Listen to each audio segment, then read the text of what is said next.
కాకపోతే ఇక్కడ రాలేకపోతే అక్కడ ఒకసారి కొట్టాలి లేదంటే కొట్టించుకున్నా రావాలి, అప్పుడు ప్రతిఘటన అవుతుంది. కానీ అట్లా చేయలేకపోతున్నాం అన్న. మేము మాకు అన్ని ఆర్డర్లు ఉన్నాయి, కాకపోతే ఇక్కడ ఒకసారి చేయడానికి వచ్చేస్తున్నాయి. మేమంతా తీసుకున్న వాళ్ళు, మేమంతా తీసుకున్న వాళ్ళు. ఇప్పుడంతా మేమంతా ఈ మదాస్పుర సంఘంలో ఉండే వాళ్ళంతా మేము మదాస్పుర సర్టిఫికేట్ తీసుకున్న వాళ్ళమే. కానీ వేరే వాళ్ళకి ఇప్పుడు చదువుకున్న చదువులానే ఉంటుంది. అది కురువ బీసీలో ఉంది కదా అంటున్నారు, కురువ ఉంటుంది అన్నమాట. బీసీ కురువ మాత్రమే ఉంటుంది బీసీలో. కానీ కురువ అనేది ఇచ్చినామని చెప్పేసి వాళ్ళు చదువు లేదు, ఏం లేదు, ఇచ్చినారు కదా అని చెప్పేసి సంఘం పట్టుకుంటున్నాం.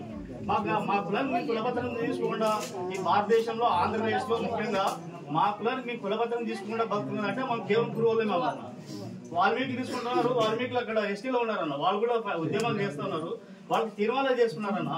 మా వాళ్ళకి ఉండి కూడా మాకు సర్టిఫికేట్ తీసుకోలేకపోతే ఎట్లా? అది మాకు చాలా బాధ అనిపిస్తున్నది. జగనన్న గారు ఇచ్చినారు ప్రభుత్వంలో, అప్పుడు ఇచ్చినప్పుడు మీకు ఇచ్చేసారు కదా అని చెప్పేసి అంటే కాంట్రవర్సీ లేకుండా మాకు ఇచ్చేసాడు. ప్రభుత్వం పోయిన వెంటనే మాకు మళ్ళా ఇది చేశాడు.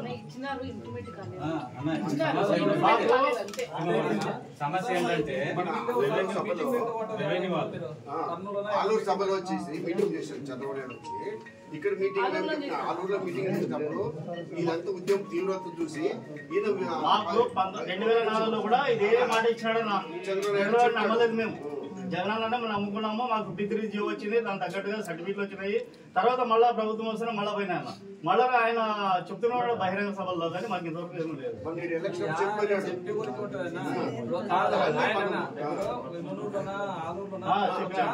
వాల్మీకి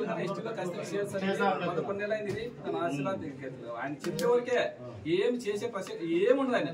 ఆయన జీవితాంతము అబద్ధాలు చెప్పేదే తప్ప వేరేది ఏం ఆయన నిజాలు చెప్పి చేసే ప్రసక్తి ఉంది. ఆయన ఏదో పెద్ద ఎత్తున